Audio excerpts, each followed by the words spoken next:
I know that you are having a hard time right now.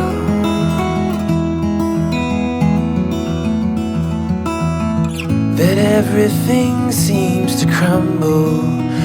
सुबह 5:30 बजे किया Blinkit और सामान मंगाया है। और अब आप बोलोगे कि ये कौन सा तरीका है इतनी सुबह ये सब मंगाने का।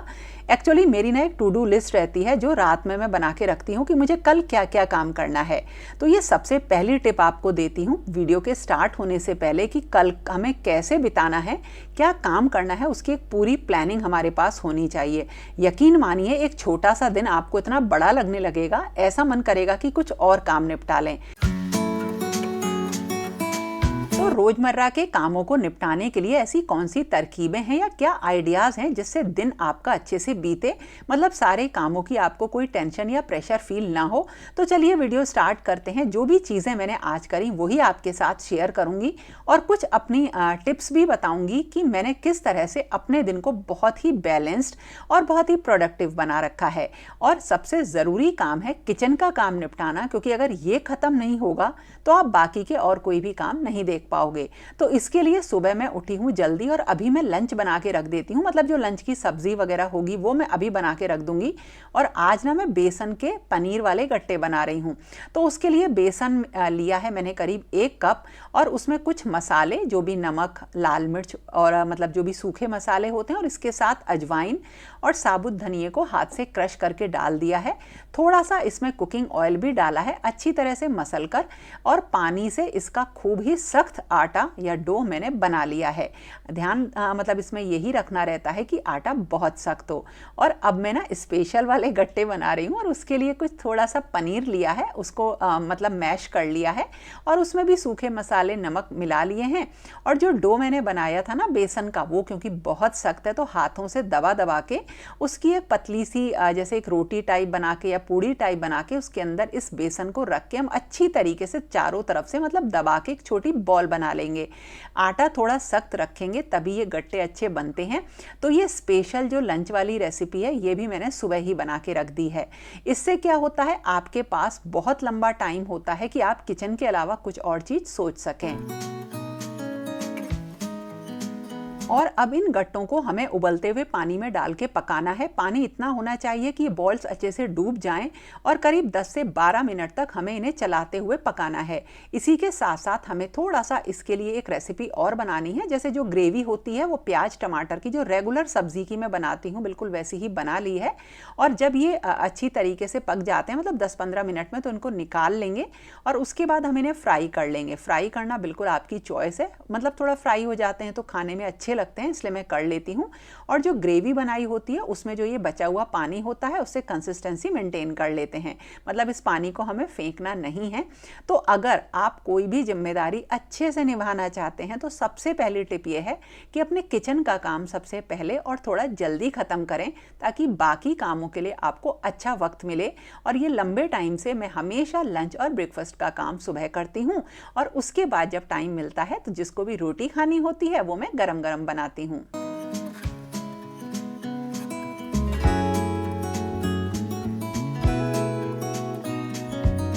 अगर अपनी जिम्मेदारियां अच्छी तरीके से निभानी है ना तो आपको अपना बहुत ज़्यादा ध्यान रखना होगा। तो ये आप जानते हैं कि पिछले 7-8 महीनों में मैंने अपनी हेल्थ के ऊपर बहुत ज़्यादा ध्यान दिया और अपना वेट मैंने काफ़ी कम कर लिया है। कपड़े थोड़े से ढीले आते हैं लेकिन ठीक है। और अब शानू आया है तो उसका सारा सामान वगैरह अब मैं हटा रही हूँ, और इसी के साथ जो मेरा ब्रेकफास्ट का काम होता है ना उसकी तैयारी पहले से करके रखती हूँ।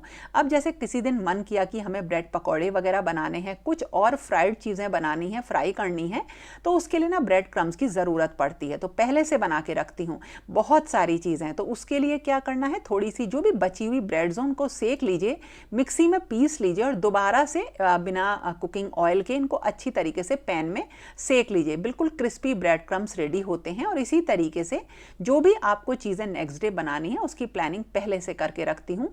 और बहुत सारी चीज़ों की अपनी मील की मैं प्रिपरेशन करके अपने फ्रिज में हमेशा रखती हूँ। तो देखिए इस तरह से बढ़िया ब्रेकफास्ट रेडी है।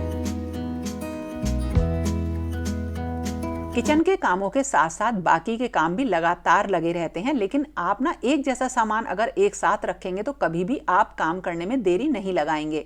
अब जैसे डस्टबिन है, उसके सारी चीज़ें मैंने सिंक एरिया के पास ही रख रखी हैं, तो मुझे बिल्कुल भी टाइम नहीं लगता है। इसी के साथ साथ जब कभी भी आप खाना बनाएं तो उसकी तैयारी पहले से करके रखें। जैसे देखिए, मुझे लंच बनाना है सुबह के टाइम, तो अगर कुछ तैयारी मेरी हो रखी होगी तो मुझे ज़्यादा टाइम उसे कुक करने में नहीं लगेगा। अब एक ग्रेवी मिक्स मैं बना के हमेशा फ्रिज में रखती हूँ। ज़्यादातर उसके लिए टमाटर लिए, उसकी आधी प्याज, हरी मिर्च ली है, धनिया है, मगज के बीज और थोड़े से काजू हैं। इन सारी चीज़ों को ना बॉयल कर लेना है हमें इकट्ठा, और जब ये बॉयल हो जाए ना तो उसके बाद इसको छान लेना है। टमाटर का छिलका उतार दीजिए और इसका बारीक पेस्ट बना लीजिए, और फिर उस पेस्ट को थोड़े से कुकिंग ऑयल और सूखे मसालों के साथ अच्छी तरह से भून लीजिए। ये बिल्कुल आधा रह जाएगा। उसके बाद ठंडा होने के बाद आप इसे फ्रिज में रख दीजिए। एक हफ्ते तक खराब नहीं होता है, नहीं तो फ्रीजर में रख दीजिए।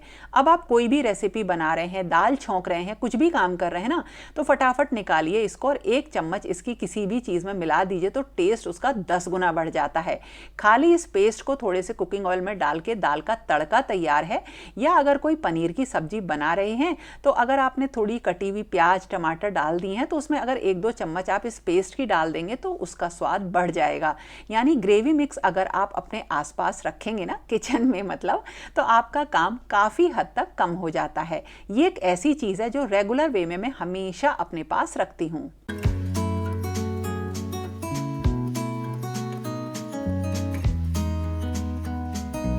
कभी कभी ऐसा होता है कि कोई भी ब्रेकफास्ट वगैरह समझ में नहीं आता या हमने तैयारी नहीं करी, बिल्कुल नॉर्मल सी बात है। तो कुछ चीज़ें आपके दिमाग में ऐसी रहनी चाहिए जो कि फटाफट हो जाएं। जैसे देखिए, छोटे जो बेबी पोटैटोज़ होते हैं ना, छोटे वाले आलू, इनको बॉयल करके ज़्यादातर मैं रखती हूँ फ्रिज में और फटाफट इनको एयर फ्रायर कर लेती हूँ। उससे क्या होता है, एक बढ़िया सा चटपटा ब्रेकफास्ट रेडी हो जाता है। बॉयल करके छील के इसमें कुछ बेसिक मसाले, नमक और थोड़ा सा स्प्रे करके कुकिंग ऑयल लगा दिया और 10-15 मिनट के लिए एयर फ्राई कर दिया, तो ये बहुत ही बढ़िया लगते हैं खाने में, जल्दी बन जाते हैं, बिल्कुल क्रिस्पी से। और इसको अगर आप वैसे भी किसी सब्जी के साथ, अगर सूखे आलू की सब्जी चाहिए तो भी आप इससे कुक कर सकते हैं। ये एक टेस्टी चीज़ है और हमेशा बहुत फटाफट बनती है, और जब आप इसे बनाए तो साथ में और काम भी कर सकते हैं। सुबह जब मैं किचन में काम कर रही थी तो उसी टाइम मैंने कुछ कंटेनर्स वॉश कर दिए थे, क्योंकि आज ग्रोसरी का सामान थोड़ा बहुत मंगाया था। तो जब कभी भी आप किचन में काम करें तो जो थोड़ा सा वॉश करने वाला, क्लीनिंग का काम होता है, उसे पूरे दिन ना रखें। जैसे मैं इस काम को ज़्यादातर सुबह करती हूँ। अगर कोई हरी सब्जी बनानी होती है तो अपनी हेल्पर के आने से पहले उसे कट करके रख लेती हूँ। उससे क्या होता है, गंदगी दिखाई नहीं देती है और काम बहुत बड़ा दिखाई नहीं देता। तो ज़्यादातर ऐसा होता है कि अगर मुझे किचन में बहुत बड़ी चीज़ कुछ क्लीनिंग करनी होती है तो या तो उसके लिए पूरा दिन अलग रहता है, या मैं रात को सोने से पहले या सुबह उठ के मैं गंदगी वाला की जो सफाई वाला काम होता है ना, उसको करती हूँ।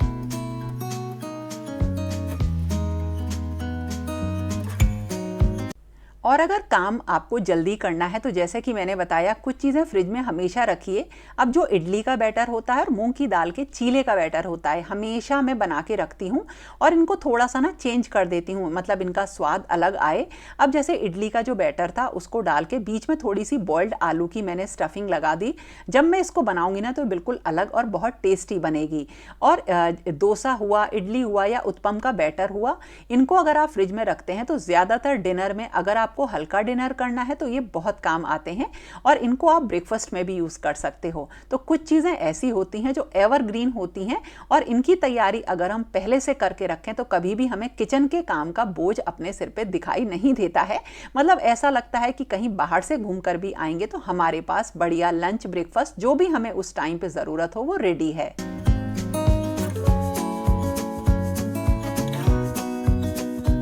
एक बार किचन से बाहर निकलने का मतलब है सारी किचन को बिल्कुल साफ सुथरा कर देना। तो इसके लिए अलग से आप जब कभी भी किचन में आएंगे टाइम निकालने की ज़रूरत नहीं पड़ेगी, और वैसे भी मैं किचन में कम से कम टाइम लगाती हूँ। अभी जैसे मुझे कुछ चटनी वगैरह बना के रखनी है, जैसे वो मिस्सी रोटी के संग बहुत टेस्टी लगती हैं, अलग से उसके लिए कोई सब्जी बनाने की ज़रूरत नहीं पड़ती। तो थोड़े से छिले हुए लहसुन लिए हैं और इसके बाद लाल मिर्च और इसी के साथ कश्मीरी लाल मिर्च, दोनों बराबर क्वांटिटी में ली और इनको सोक करके रख दिया है। और थोड़ी देर सोक करने के बाद जो कच्चा लहसुन है जो छील लिया है उसके साथ हम इसको मिक्सी में पीस लेंगे। अगर आपके पास पिसी हुई लाल मिर्च ना हो, कश्मीरी मिर्च या वैसी नॉर्मल मिर्च मतलब साबुत हो, उसको भी आप सोक करके रख लीजिए, वो भी बहुत टेस्टी लगती है। और कुकिंग ऑयल में थोड़े से जीरे में हमने इसको डाल दिया है पेस्ट को, थोड़ी सी दही डाली और अच्छी तरीके से पका लिया, नमक डाला है और कोई मसाला इसमें नहीं डाला। और देखिए इस तरह से लहसुन की चटनी तैयार है। तो अगर सब्जी बनाने का मन नहीं है तो मिस्सी रोटी के संग ये चटनी बहुत टेस्टी लगती हैं। एक दिन पहले डिनर के टाइम पे शानू ने मुझे बिल्कुल एक अलग तरीके का मेन्यू दिया कि माँ आप दाल चावल और गुलाब जामुन बनाओ। अब मैंने बना तो दी सारी चीज़ें, लेकिन थोड़ा सा मुझे अच्छा बनाना था ताकि टेस्टी लगे। तो मैंने जब कभी भी चावल बनाती हूँ ना तो केवड़ा वाटर डाल के उबालती हूँ और खड़े गरम मसाले, इससे ये बहुत टेस्टी लगते हैं। और उसके बाद थोड़े से फ्राइड आलू, पनीर और हरा धनिया ऊपर से डाल दो, तो इस तरह से जो आपका पुलाव है इसका टेस्ट कई गुना बढ़ जाता है। अब जब इस तरीके का मेन्यू मेरे सामने आता है कि कुछ स्पेशल चीज़ बनानी है तो उसकी चीज़ें मैं अपने पास रखती हूँ। जैसे मेरे पास गुलाब जामुन बनाने के लिए गिट्स का पैकेट या MTR का रेडीमेड मिक्स जो आता है वो भी रहता है, लेकिन मैं नॉर्मली खोए से भी बहुत अच्छे मेरे गुलाब जामुन बन जाते हैं। तो जब कभी भी आपको ऐसा लगे कि आज मतलब कुछ अलग तरीके का मेन्यू है तो उसके कुछ प्रीमिक्स बना के या तो रख लीजिए या मार्केट से लेके उन प्रीमिक्स को हमेशा अपने पास रखिए। तो आपका जो छोटा सा सिंपल सा डिनर, लंच या ब्रेकफास्ट होता है ना, वो मील भी बिल्कुल स्पेशल बन जाता है। मेरे पास जो एयर फ्रायर है वो मेरे बहुत काम आता है। आप लोग पूछ रहे थे, मतलब मैं उसे अपनी डेली कुकिंग में काफ़ी यूज़ करती हूँ। जैसे बैंगन का भरता बनाना है तो मैंने बैंगन में कट लगा के लहसुन डाल के उसे उसमें मतलब रोस्ट कर लेती हूँ। बढ़िया रोस्ट हो जाते हैं, बीच बीच में थोड़ा सा हिलाना पड़ता है। मतलब देखिए कई सारी चीज़ें हमारे पास होती हैं, लेकिन अगर हम उसमें एक्सपेरिमेंट करें तो उन्हें काफ़ी यूज़ कर सकते हैं। तो जो इलेक्ट्रॉनिक आइटम्स हमारे पास हैं, अगर हम उनको प्रॉपरली यूज़ करें ना तो उससे भी हमारा बहुत सारा टाइम बचता है। और इसके अलावा अगर जैसा मैंने कहा कि आप कुछ प्रीमिक्स बना के रखो तो भी आप काफ़ी टाइम किचन में बचा सकते हो। बची हुई नमकीन है, इनको अच्छी तरीके से कूट लीजिए, मिक्सी में मत पीसिए, कूट लीजिए और इनको भर के रख लीजिए। तो इसको ना स्टफिंग की तरह से आप बहुत सारी चीज़ों में इस्तेमाल कर सकते हैं। हाँ, मसाले आप इसमें अपने टेस्ट के अकॉर्डिंग डालिए, ये बिल्कुल ख़राब नहीं होगी। और जब कभी भी आपको कुछ पराठे, कचौड़ी बनाने का मन है तो इसमें थोड़ी सी दही मिलाइए और इसकी बॉल बना के आप कचौड़ी बना लीजिए, पराठे बना लीजिए। देखिए अलग से एक बिल्कुल डिफरेंट सा पराठा रेडी है। तो बच्चों का अगर सुबह का टिफिन की बात हो या कोई चीज़ समझ में नहीं आ रही हो ना, तो इस तरीके की चीज़ें काफ़ी काम आती हैं।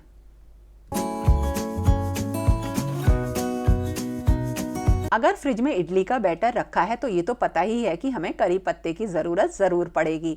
तो वैसे तो मैंने पेड़ लगा लिया है, लेकिन उसे तोड़ने का इतना मन नहीं करता, तो कभी भी मैं कहीं से इकट्ठा तोड़ के लाती हूँ तो आइस ट्रे में मैं उन्हें मतलब फ्रीज़ कर देती हूँ। थोड़े से कड़ी पत्ते डाले और उसी में पानी डाल के उसके क्यूब्स बना के मैं फ्रिज में रख लेती हूँ। और जब कभी भी यूज़ हुआ तो बस उसको हल्का सा पिघला लेना है और रेडी है बिल्कुल ताज़ा बढ़िया करी पत्ता। तो इस तरह से कुछ चीज़ें ऐसी होती हैं जिनका कि हमें उनका ना सारी चीज़ें रेडी रखनी पड़ती हैं। यानी इडली का बैटर है तो करी पत्ता भी होना चाहिए और सांभर के लिए कटी हुई सब्जियां भी। मेरे पास डो मेकर भी है, डेली इसका मैं यूज़ करती हूँ और ब्रेड भी इसमें मैं खूब बनाती हूँ। तो जिस दिन ब्रेड बनाऊँगी आपके साथ ज़रूर शेयर करूँगी। तो जो मेरे इलेक्ट्रॉनिक आइटम्स हैं ना, उनको मैं ऐसा नहीं है कि वो कहीं दबे हुए रखे हैं, जब किसी दिन बहुत ज़्यादा ज़रूरत पड़ी तब मैं उनको निकालती हूँ। इनको मैंने अपने डेली कुकिंग में इस तरह से रख रखा है कि ये मेरे काफ़ी काम आते हैं। और हाँ, जब कभी भी डिनर का टाइम होता है तो मैं कोशिश करती हूँ कि कुछ मीठा स्पेशल बना लूँ। खासकर हम वीकेंड्स पे ज़रूर इन सारी चीज़ों को बनाते हैं। अब जैसे मुझे शाम को बनाना है कोई ड्रिंक अच्छा सा, या मुझे बनानी है फ्रूट क्रीम, तो उसकी एक रेसिपी मेरे दिमाग में हमेशा रहती है। यानी हमें क्या बनाना है उसकी रेसिपी दिमाग में होनी चाहिए, हमें उसके लिए यूट्यूब या कोई चीज़ ढूंढने की ज़रूरत ना पड़े। तो अब मैं आपको बताती हूँ कि ये बहुत ही बढ़िया एक कूल ड्रिंक और फ्रूट क्रीम कैसे बनाते हैं। ये चीनी हमने इतनी ली है जितने दूध की हम खीर या कस्टर्ड बनाएंगे, और इसको हम कैरमलाइज कैसे करते हैं वो मैं आज आपको बता रही हूँ। तो चीनी को देखिए इस तरह से डाल दिया है और बस हम देखेंगे ये धीरे धीरे मेल्ट होने लगती है। हमें इसको अभी बिल्कुल भी नहीं छेड़ना है, बस ये देखिए कि चीनी धीरे धीरे पिघलने लगे, हल्का सा बिल्कुल बस बीच बीच में इसको चलाना है। और धीरे धीरे जब चीनी जो है पिघलने लगती है तो इसका कलर चेंज होने लगता है। हम अक्सर ये नहीं जानते हैं कि चीनी को कैरमलाइज कैसे कैसे करते हैं, कभी बहुत ज़्यादा छींटें आती हैं, कभी ये घुलती नहीं है, लेकिन ऐसा कुछ भी नहीं है। आप बहुत आराम से इससे कोई भी रेसिपी बना सकते हैं। और जब चीनी इस तरीके से बिल्कुल पिघल जाती है तब हम करते हैं आगे का स्टेप। जब चीनी पूरी तरह से घुल जाएगी तो इसमें मैंने डाला है ठंडा दूध। और देखिए, जब इसमें अगर छींटें आती हैं तो आप हाथ में कोई ना कोई इस तरीके से लिड ज़रूर रखिए। अगर आप ठंडा दूध डालते हैं तो चीनी कभी भी नहीं घुलती है, वो नीचे इस तरीके से बैठ जाती है, लेकिन कोई दिक्कत नहीं है। आप देखिएगा जैसे जैसे दूध गर्म होगा ये चीनी उसमें घुल जाती है। और अगर आप गर्म दूध ही इसमें डालेंगे तो बहुत ज़्यादा छींटें आती हैं, जिसे आपको ढकना ही पड़ता है। और इसमें मैं यूज़ करूँगी अब कस्टर्ड पाउडर का। मैं बहुत ही बढ़िया वाला ड्रिंक बना रही हूँ। लेकिन एक चीज़ इसमें आपको मैं बताऊँ, जैसे आप इसमें कस्टर्ड पाउडर उतना लीजिए जितना कि आपको एक पतला सा कस्टर्ड बन सके। और अब जो कस्टर्ड पाउडर था वो मैंने पानी में घोल के इसमें ऐड कर लिया है और इसको अब हम गाढ़ा होने देंगे। तो देखिए, अब दूसरी चीज़ मैं आपको बताऊँ, इसमें आप थोड़ा सा ना एसेंस मिला दीजिए, कुल्फ़ी एसेंस आता है उसको, और इसको थोड़ा सा गाढ़ा कर लीजिए। और ये एक इतना बढ़िया ड्रिंक तैयार होता है जो आप जो है शादी वगैरह में या किसी पार्टी वगैरह में आप खाते हैं ना, बिल्कुल वैसे ही। तो देखिए, मैंने सिर्फ थोड़ा सा कस्टर्ड डाला जिससे ये इतना गाढ़ा हुआ। बस गैस की फ्लेम को ऑफ कर दीजिए, इसमें आइस वगैरह डाल के आप सर्व करिए। ये इतना टेस्टी ड्रिंक तैयार होता है कि वाह, मज़ा आ जाता है।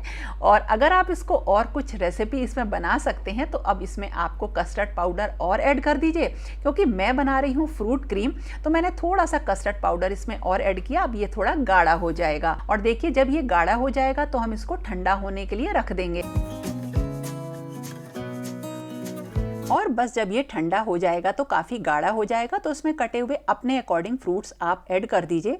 बहुत ही बढ़िया फ्रूट क्रीम तैयार है। और अगर कस्टर्ड कम डालेंगे तो एक बहुत ही बढ़िया कूल ड्रिंक भी रेडी है। तो दोस्तों, ये था मेरा आज का वीडियो, जो कि मैंने बहुत ही प्रैक्टिकल तरीके से बनाया कि किन छोटी छोटी चीज़ों से हम अपने रोज़मर्रा के किचन के कामों का टाइम काफ़ी कम कर सकते हैं। तो कैसा लगा आपको ज़रूर बताना। और देखो, पसंद आता है तो लाइक में प्लीज़ कंजूसी मत करना। तो दोस्तों, फिर मिलेंगे एक नए और इंटरेस्टिंग वीडियो के साथ। तब तक के लिए okay friends, thank you and bye bye.